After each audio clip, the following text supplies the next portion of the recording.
Sa video ito mga boss, pag-usapan natin ang ating DJI Osmo Action 4 na magagamit natin sa ating mga biyahe araw-araw. Tara, samahan niyo ako.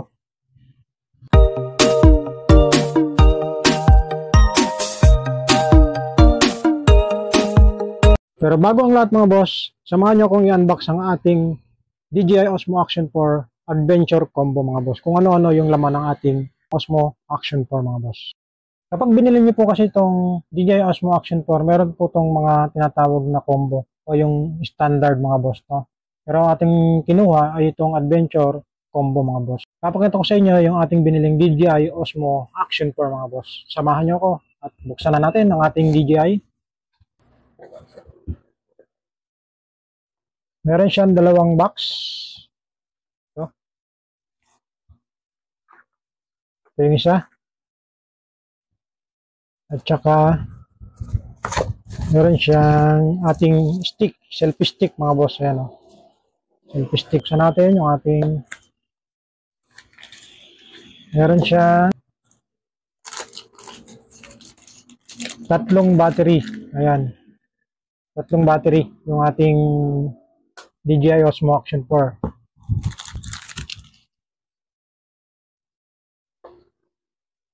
Meron din siyang pareho pong Type-C mga boss. Ayan, oh. Type-C to Type-C USB charger cable.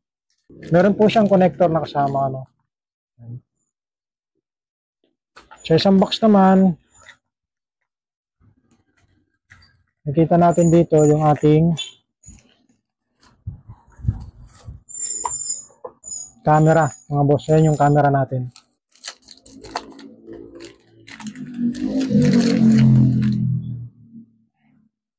Ito yung camera. Kasama yung kanyang housing, no? Tapos, meron uling extra mounting adapter. Tapos yung kinakabit sa helmet mga boss. Yan. At saka may extra lens. Ayan, no? Ito naman, nandito yung kanyang mga QR code at saka DJI sticker mga boss. Tapos yung mga card, yung manual operation ng ating DJI Osmo. Ayan. Ito po mga boss, yung kasama ng ating biniling DJI Osmo Action 4 Adventure Combo mga boss. Ayan. Meron siyang selfie stick. Meron siyang Type-C to Type-C adapter. Tapos, ang kagandaan nito, meron po siyang battery charger. Kasama na po yung tatlong battery na nasa loob mga boss. Tapos yung kanyang camera, kasama yung protective housing mga boss. Ganon din yung dalawang adapter mounting mga boss. At saka yung kanyang helmet mounting. Meron din po siyang extra lens mga boss. Ang isa pong nagustuhan ko dito sa DJI Osmo Action 4 ay yung kanyang quick release mounting mga boss. Tingnan nyo. Napakatibay mga boss. Kahit lagyan natin ng kanyang protective housing,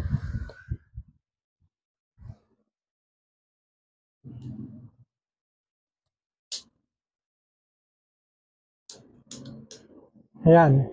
Napakabilis lang mga boss, di ba? Pwede nyo rin tanggalin. Pindutin nyo lang to. May quick release to dito. Ayan, sa ilalim.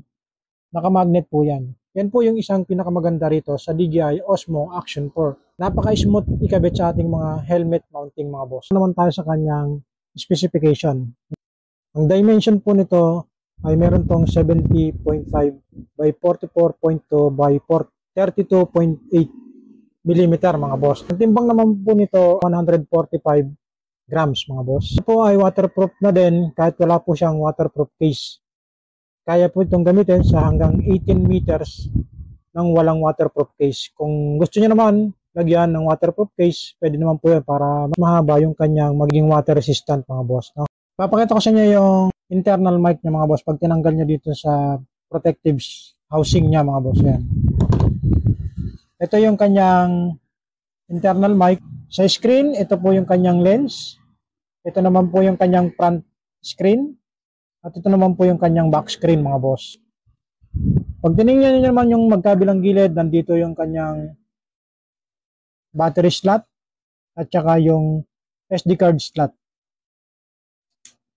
Sa kabila naman po, pag binuksan nyo, ito naman po yung kanyang charging Type-C mga boss. Ayan o. Kung gusto nyo maglagay ng external mic, Type-C po yung gagamitin natin. Yung compatible po dito sa ating DJI Osmo Action 4. O kaya pwede naman po yung DJI Osmo mic, pwede naman po kayong bumili nun. Ngayon po mga boss, para makita natin yung touchscreen niya, lalagyan natin siya ng battery.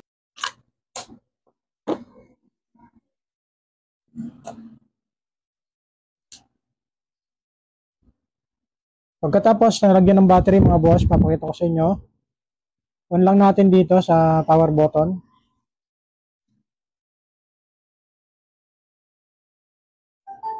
Yun. Ngayon mga boss, papakita ko sa inyo yung ating setup mga boss. Kung ano yung gusto nyo, pipiliin nyo lang dito. Kagaya ng nakikita nyo sa aking screen, pwede po natin ilipat yan sa 2.7, 16:9, 2.7, 4:3, tsaka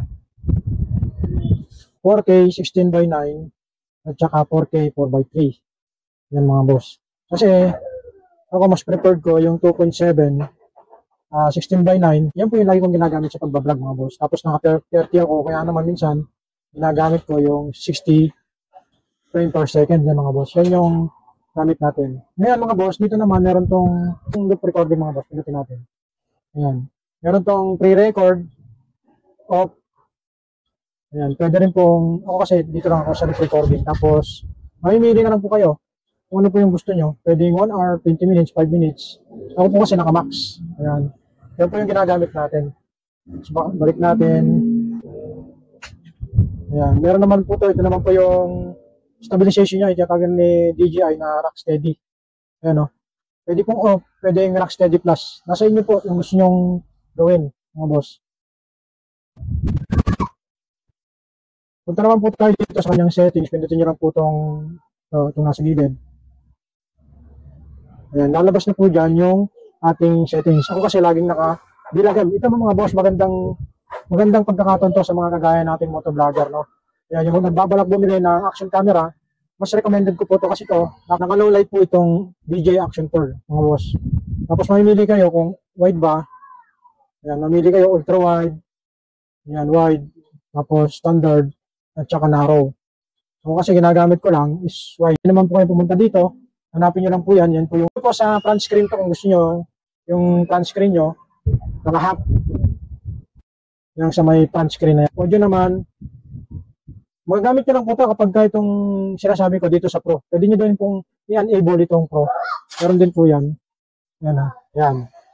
Pwede rin po yan. Pwede rin po. Ako kasi naka-preferred sa ganitong Pro. Para nakikita ko yung ating settings. Itong low light na ito, pag sa gabi mga boss, ipapakita ko sa inyo yung quality at ganda ng ating kuha. Ngayon mga boss, kapag bibili kayo ng SD card, kailangan po yung recommended dito sa model na to ng DJI Action 4.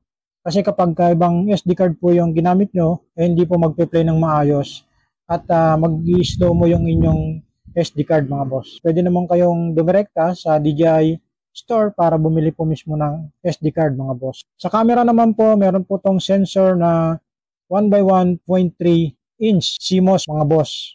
Sa lens naman, meron tong FOV 155. Sa aperture po, meron tong 2.8. Sa focus range naman po ay meron tong 0. meters. Sa photo resolution naman, meron po itong 100 to 12,800. Meron din po sa video, 100 by 12,800 mga boss. Meron din po itong time-lapse, 4K, 2.7, 1080p. Time duration niya, kapag ka nag-time-lapse kayo, 1 to 5 hours mga boss. Stabilization, yung tinatawag ni DJI Osmo Rocksteady.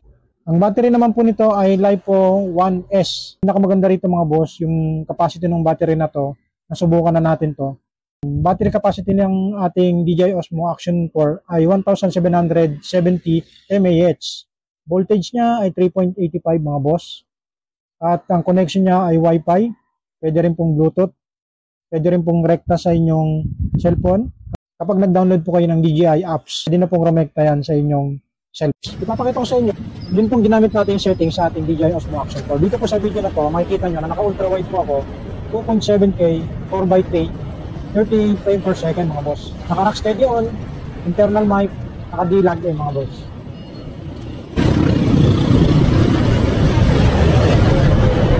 Ayan po yung video ko.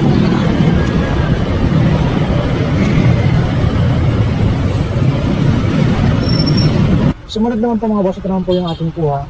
Ultra wide 2.7, 4x3, 25 per second.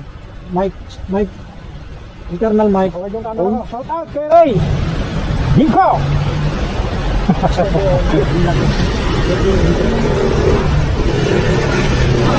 Yan.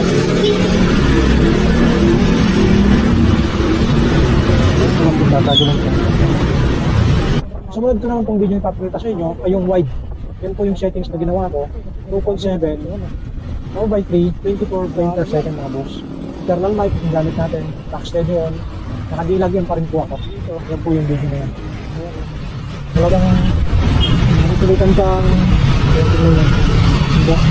tapos yung bando doon is kinain na. Malalim na. Maraming binuwas na. Pang-apat ko pong video na sinet sa ating settings ng Osmo, sa ating pong DJI Osmo Action 4, yung wide 2.7, 16:9, 60 frame per second, internal mic on, D-Lock M, back steady on. Yun po yung settings natin.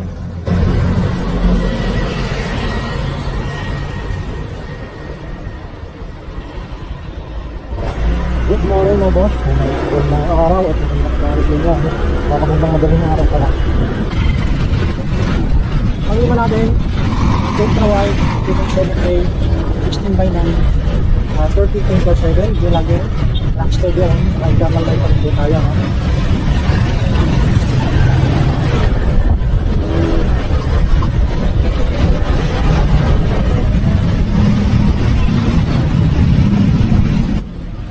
At yung pinakahuli ko po mga boss, 1080p, 16:9, 24 per second.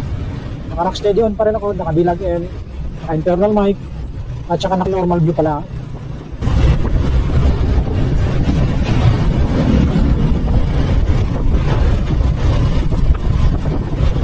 Sa loop recording mga boss, meron tayong nagawa sa ating DJI Osmo Action 4. Gamit ko po yung ultra wide 2.7K 4x3 30 frame per second. Ito po yung oras na naging record time natin mga boss. 1 hour and 39 minutes. Ultra wide 2.7 4x3 25 per second. 1 hour and 30 minutes yung ating loop recording mga boss. 1080p, naka-normal tayo. 16:9, 24 per second. 2 hours po yung aking loop recording dito sa 1080p mga boss. Pero maganda pa rin yung kuha. Sa 4K naman mga boss, nag-range lang ako ng 1 hour and 55 minutes. Ganun po kahaba yung ating loop recording. Sa 4K resolution ko, naka 16:9 ako. 30 frame per second. Hindi ko kinukuha yung mas mataas na frame per second kasi mas malaki po yung kakainin nun, pati po yung memory card natin. Kaya isa pa, hassle din po yung pag-edit. Kaya hindi ko po masyadong ginagamit sa motovlogging yung 4K. Kasi po, lalong-lalo na kapag mas mataas po yung frame per second niya, is mas malaki po yung kinakain ng memory card. Mas hassle po sa editing mga boss. Sana po makatulong itong video ko para sa inyo at sa mga nagbabalak bumili ng action camera.